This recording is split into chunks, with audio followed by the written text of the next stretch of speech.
I'm not crazy. Okay, I'm not. Just throwing that out there. I'm not crazy. I'm not. I'm perfectly sane. I am.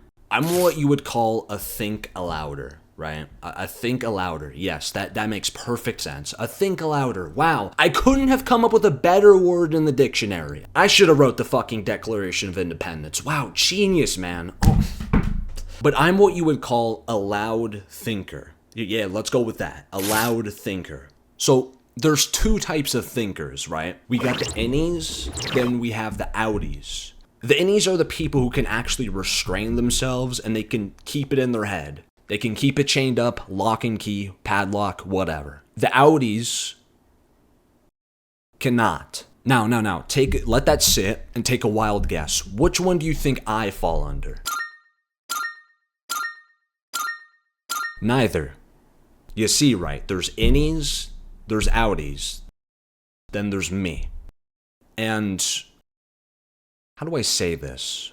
Look, I'm an out loud thinker, and I can't keep that shit to myself. And I also have just, casual, full-on conversations with myself. And I know how that sounds. That sounds pretty fucking, maybe psych ward, asylum, solitary confinement level shit here, but hold your horses. Let me explain, okay? My brain works like cotton candy.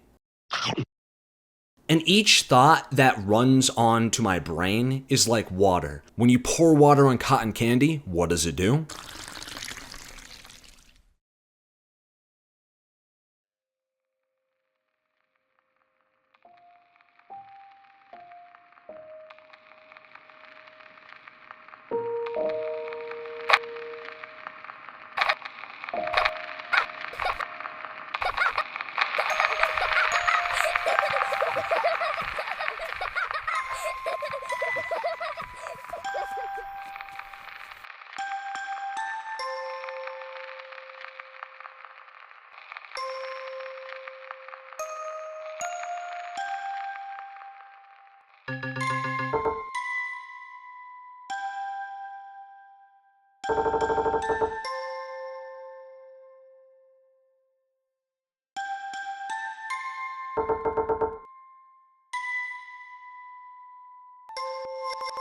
And if we're talking about my thoughts, I mean, we're playing fucking Jenga here. One little drop.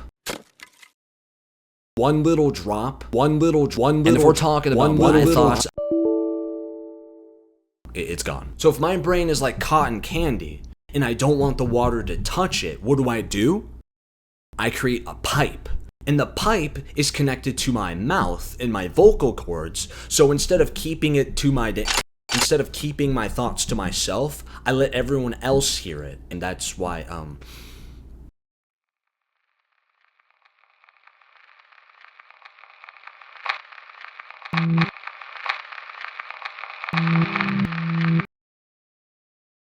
and sometimes I'll act as if there's like an actual conversation going on, but there isn't because there's no one there. Again, I'm not pretending like there's a whole other fucking person next to me. Like, no.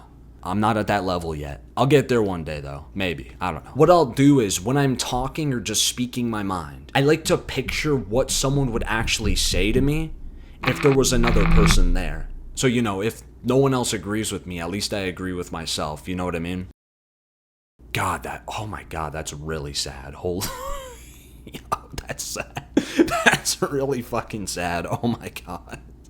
Fucking But hold your hands there for a minute. I don't do this in private. No, I literally do this in public. If I want to get my thoughts out, right, I'll usually go around 9-10 p.m. I'll go on like a late night walk and I'll just start talking to myself. And sometimes, I'll even do it in broad daylight. Like, I don't care. There can be a fucking family of 4 with a baby in the stroller. I will walk past them. They might think I'm a schizo. It is what it is. Dude, I'm not gonna sit here and pretend that I'm talking to my buddy on the phone. Like, no. I'm talking to myself. I'll go for like a 20-30 minute stroll through the night sky. Night sky, what am I, fucking Peter Pan? Okay, I'm sorry. No, there's been times where it's broad daylight. I'm walking down the street, looking to my side, looking in front of me, looking around the corner, making sure that no one is there. But then I pull out my phone, pull out the camera, to go ahead and just, I don't know, fix my hair. And there's someone behind me the whole time. But to be honest, sometimes I do come in clutch and I pull out my phone and I'm just like, oh yeah, facts, uh-huh. Oh yeah, yeah. Oh yeah, yeah, for sure, for sure. But most of the time they still give you they give you the look. And so yeah, long story short, talking to yourself, great. And again, it's not a coping mechanism, okay? I'm not.